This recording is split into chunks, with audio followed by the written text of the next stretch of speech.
Hi, my name is Brendan Lowe, and welcome to the Jazz Piano School Podcast, episode number 123. So this is part 2 of a 4-part Singer series. We did part 1 last week. That was on the 2-field bass line to accompany singers. Now, if you're interested in getting on our VIP list for our Singer Accompaniment Mastery specialty course that we're releasing in a couple weeks here, go to jazzpianoschool.com/singers, jazzpianoschool.com/singers to sign up and get information, big discount on the release of the launch of our Singer Accompaniment Mastery specialty course. So with that being said, let's dive right into this episode. So I'm going to be talking about the switch right now. And again, I've kind of coined the switch. I've named it myself. So basically, I want to kind of demonstrate, this is going to be one of the tunes that's in the Singer Accompaniment Mastery course, Almost Like Being Loved. And it's one of the tunes you're going to study with if you do decide to purchase the course. And so if I were to go and accompany a singer, it might sound like this, right? You might play something, 1, 2, 1, 2, 3, 4.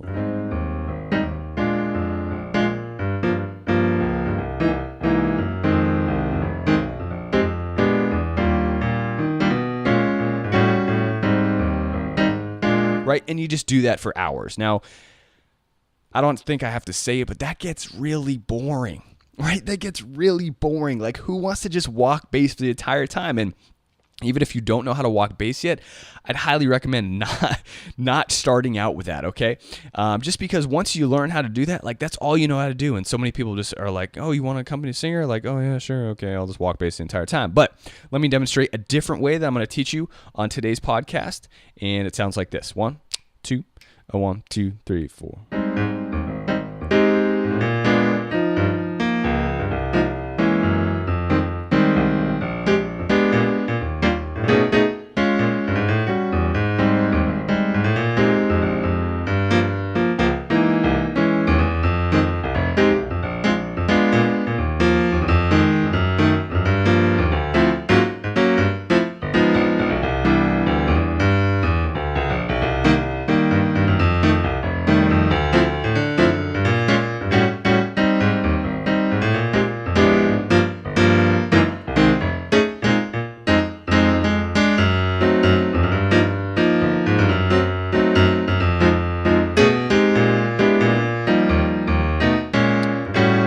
All right, so basically, that is basically, more or less what I'm going to be teaching you. Sorry, I screwed up the ending a little bit.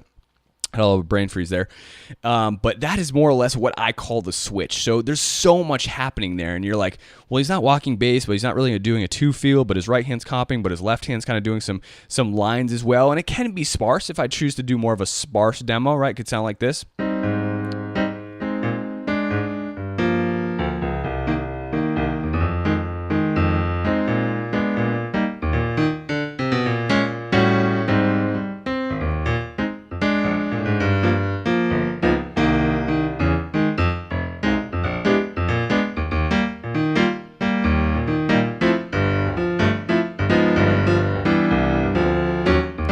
Now, there's something, obviously there's a lot going on here, but there's something I'm doing, which, again, I've kind of coined the switch, okay? I call it the switch. And what happens here, this is exactly all that's going to be in our specialty course, is one of the main primary educational topics I'm going to be teaching. The switch is where we have 2 active roles. So if you think about your hands and being 2 active roles, you have a right hand active role and a left hand active role.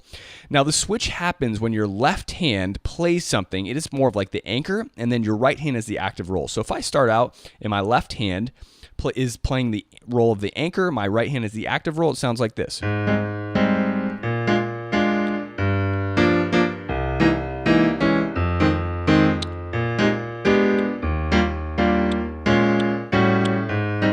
Right, so it has more or less like the out front spoken word in the tune, right? It's basically talking, it's saying something. Whereas if I switch the active role and my left hand is the active role and my right hand is the anchor, it sounds like this.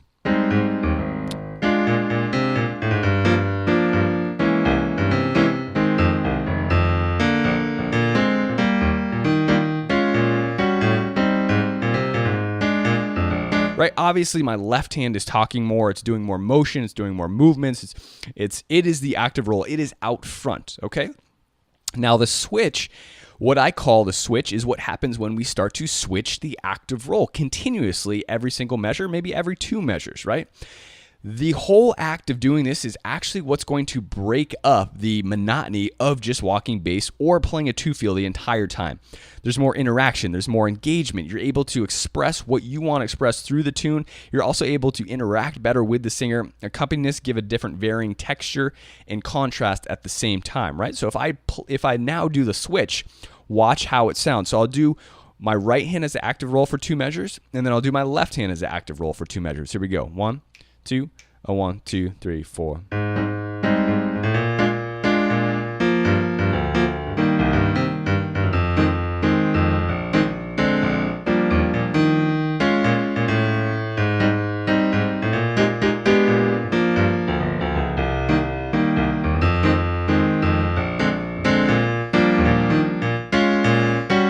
Right? So obviously you could see there for 2 measures, my right hand was taking more of the front leader active roll. My left hand was taking more of the front leader active roll. Now, there's so many intricacies and details that go into the system. Obviously, all of it is in the specialty course. But one of the first ways you want to start to do this, if I break it down very, very simply for you, simply, is that a word? I'm going to break it down in a very simple process for you, okay? So when your left hand or right hand is the anchor, essentially you want to be playing on the downbeat or maybe the upbeat of 4. So if I were to anchor my left hand, I'm going to play on the upbeat of 4. So 1, 2, 3, 4, 3, 4. Right? The upbeat of 4 or the downbeat of 1. So 1, 2, 3, 4, 1, 2, 3, 4, 1, 2, 3. That's all there is to it. Now my right hand, when it's the active roll, it's comping. That's it. All you got to do is comp. Okay? The hard part is where it comes into the switch. I'm going to talk about it in a second. But if your right hand's active roll, you just comp. So let's say my left hand is playing on downbeats.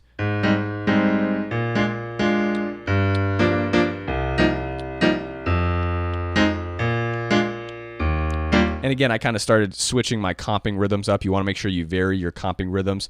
The good one that I fall into a habit of doing all the time is 1 and 2 and 3. I love doing that one, but you want to switch it up as much as possible. Now, when your right hand is the anchor, all it's going to do is lay down the harmonies on the downbeats, just like your left hand was doing with the bass notes. But now the roles are switched. My left hand is the active roll. Now, this is where it's going to get a little difficult for people because your left hand facility, dexterity, and technique needs to be on point, right? You need to have really nice control over your left hand. Sorry, I was just looking at the camera and I realized I'm playing super low on the piano here. That's where you do want to be. I apologize that you can't really see off the camera here, but you can check out the MIDI notes there, but obviously you get the idea. So my right hand's going to be the anchor. I'll try and stay in this area a little bit more, and my left hand's going to be more of the active roll. Here we go. 1, 2, 1, 2, 3, 4.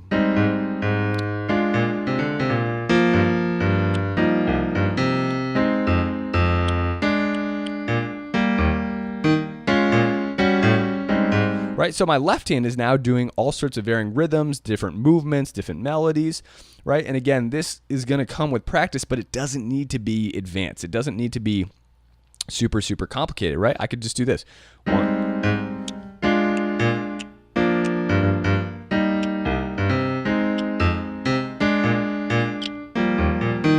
Right, super, super simple. 1s and 5s, double 1s, 1s and 2s, right? So I could go...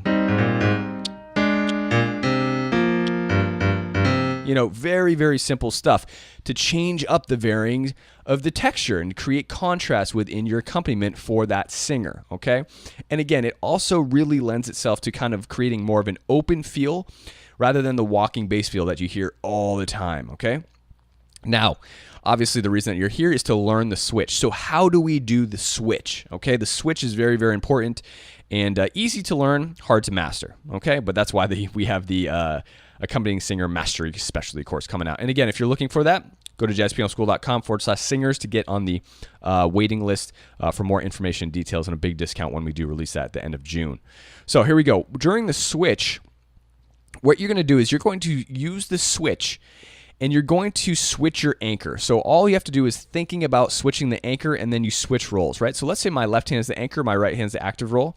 I'm going to start on the downbeat for example. 1 and 2 and 3. Now I'm going to do 2 measures and then switch. When we do the switch, the active roll, all it has to do is play the upbeat of 4 or the downbeat of 1 when you want to initiate the switch, right? So I might go 1 and 2 and 3, 4, 1 and 2 and 3 and 4 and. right? On that and a 4 or on the downbeat, your right hand takes over as the anchor. And normally that's going to be with more of a long comp, right, to solidify that anchor. Okay, remember that. You don't really want a short comp because it might get confusing, although you can do that. I'm going to show you an example in a second. So here we go. 1 and 2 and 3 and 4, 1 and 2 and 3 and 4, anchor, anchor. Now my left hand's the anchor, right? I've just completed the switch. Now I'm going to anchor here on beat 1. Anchor, anchor, anchor. I switched, right? I've completed the switch here. So now I'll just call out the switches so you can see when the switch is happening. Switch. Switch. Switch. Switch. Switch. Sorry. Switch. Switch.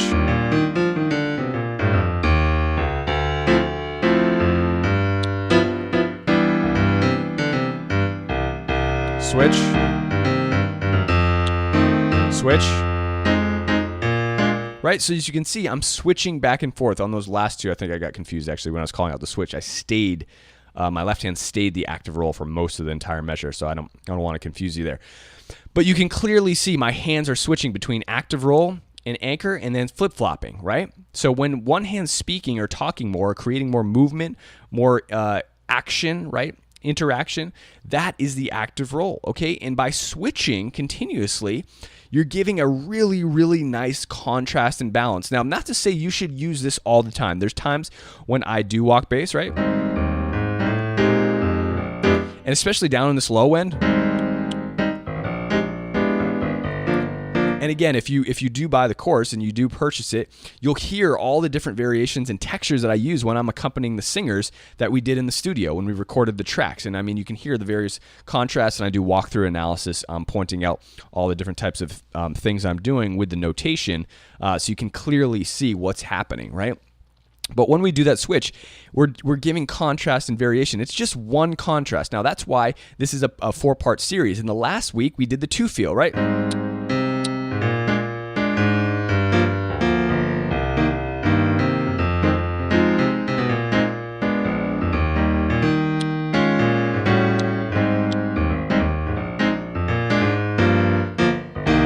Right, so a 2 feel is a contrast in itself as well. Now, we can take the 2 feel, we can take the switch, and then we can take the other parts I'm going to be teaching you in the next upcoming areas of this 4-part podcast series leading up to the Accompanying Singers specialty course, right?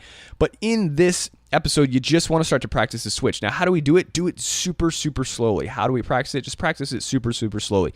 Take your anchor, right, for any tune that you want, and then comp with your right hand. Do that for 4 measures, and then try and attempt the switch every 4 measures, right? So you play 4 measures, your right hand's the active roll.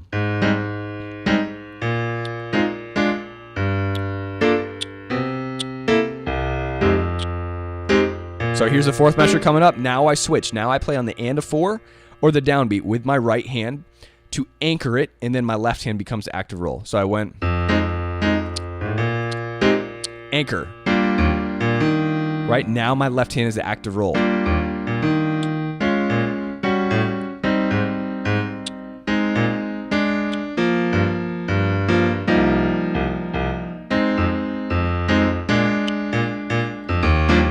I just did the switch there. Did you see that? Okay.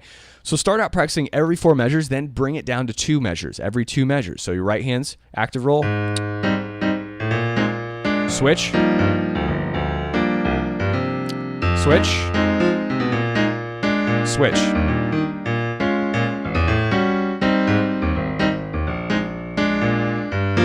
Switch. Okay, so you get the idea. Every 2 measures, you do the switch. Then we want to practice every measure, okay? That's your ultimate goal. Now, in the next episode, well, I don't want to give it away, but I will. Anyway, we're going to work on in-measure switches. What happens when we switch our active roll in a measure, okay? Inside a measure. That's getting a little complex, but we need to practice this first, every measure. So, every measure, it's going to sound like this. So, anchor, switch. Anchor, switch. anchor, switch, anchor, anchor, switch,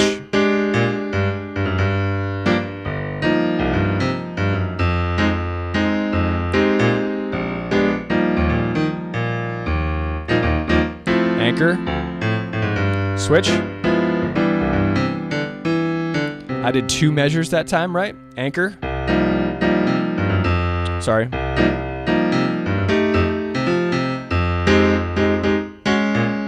So you get the idea. Every measure, you're switching back and forth the active rolls. Okay, that's the speed you want to get up to. And again, this is advanced. All the voicings I'm using here are rootless voicings. You can use inversions, whatever chord voicings you use. And again, this is all explained in the course. They're using different types of voicings. Now, this isn't the entire course. Obviously, I'm talking about drop twos, the different fills you're going to use up here.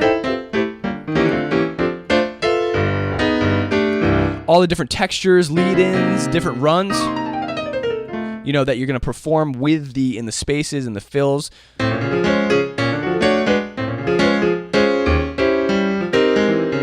You know, and then including, it's all about the contrast and variation of using the switch with walking bass, with the 2 feel, with in measure switches, with fills, with the drop twos, with the different reharms, lead-ins.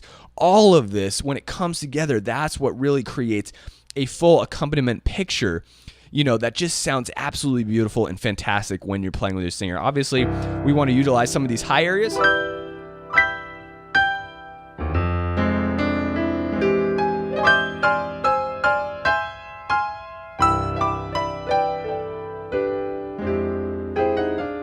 Right? All these different types of areas, different lead-ins,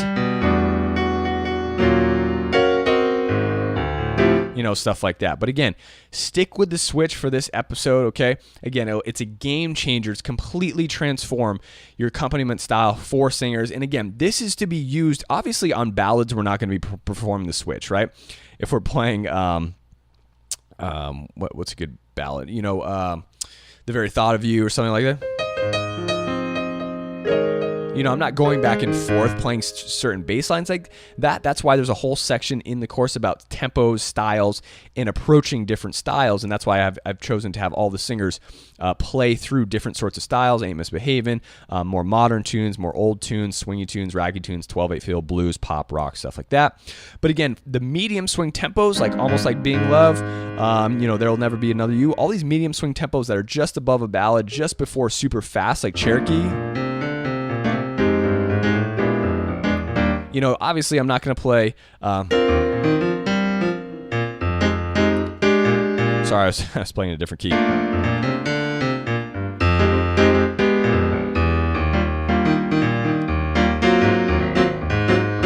mean, you can do it like that, but again, you do want to, like, if you start to break out, that can be useful, but again, keeping a continuous time at a very, very fast tempo is more what you want to focus on, just keeping that stable support. But for the medium swing tempos, which basically, you know, I guess, you know, take on all like 90%, like so many tunes are medium swing tempos. I mean, you do a ballad every like 5 or 6 songs, unless someone loves ballad, and you do a super fast tune every, like, you know, who knows, every 5 or 6 songs too. So the majority of the tempos, you're using this switch to accompany, you know, almost all, even slow swing tempos. Just Friends.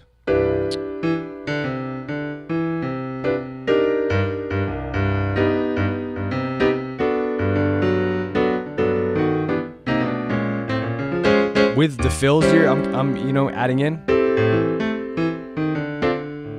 You know, sorry. I'm trying to play up here with my right hand.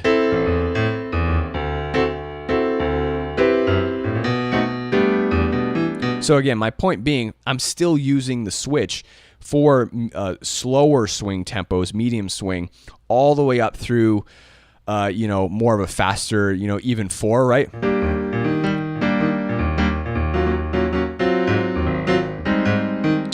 You know, even at that tempo, you know, for a tune like 4, I would still be using the switch to accompany a singer. And again, it's only when we get into super, super fast or kind of slow, really walking slow ballads that I'm not using this method. And again, it's a fantastic way to spice up, create variation within your playing an accompanying singer. And it leads to amazing, amazing things with interaction, movements, reharms. And again, I did the recording last night actually of All the Things You Are, and I was playing so spacey, which was kind of funny. I was playing All the Things You Are.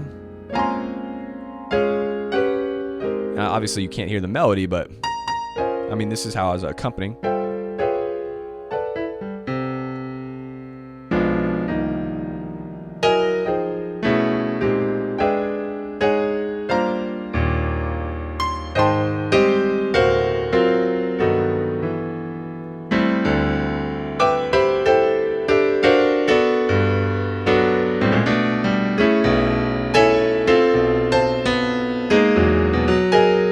And then once we break into time, instead of just walking bass immediately, I can go to my switch.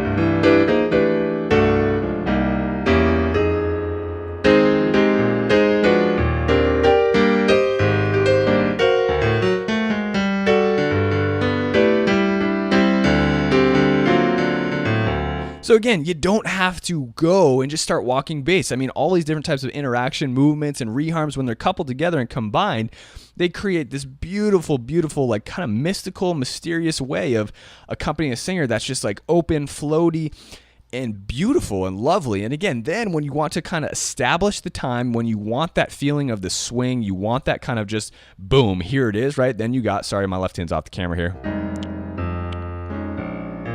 This is more of a two feel. I'm not even walking bass here. I'm still playing my two feel.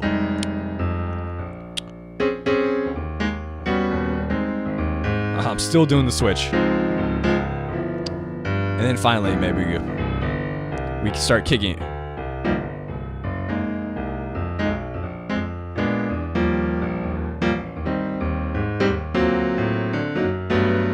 And again, I wouldn't even do that for that long. And obviously in some of the backing tracks, I probably did that for like 4 bars and then I switched it up. You know, so I mean, it's when you're adding in all these contrasts, that's when it starts to get amazing. It's when it starts to get fun. You're able to add your true expression and you're achieving freedom through the accompaniment for that singer, and he or she is going to love it that much more if you're kind of adding your own voice. You don't want to just be a backing track for them, you know what I mean? They can just put on a walking bass backing track and sing with themselves. You know, that's why you want to add your own taste, and this is exactly how you do it, using the switch, using the different interaction and active roles, non-active roles, and saying your own voice through this method. So have fun with that. Enjoy that. Practice the switch. And again, in next week's episode, I'm going to be talking about the switch within measure. That's going to be a little bit more complicated, but definitely awesome as well. So again, go to jazzpianoschool.com/singers to get on the Singer Accompaniment Mastery list. And that way we'll be sending out, you'll be the first to get all the details, the discount when we launch the Singer Accompaniment Mastery course. Okay, it's going to be absolutely fantastic, and I hope to see you there. So have a fantastic day, and as always, happy practicing.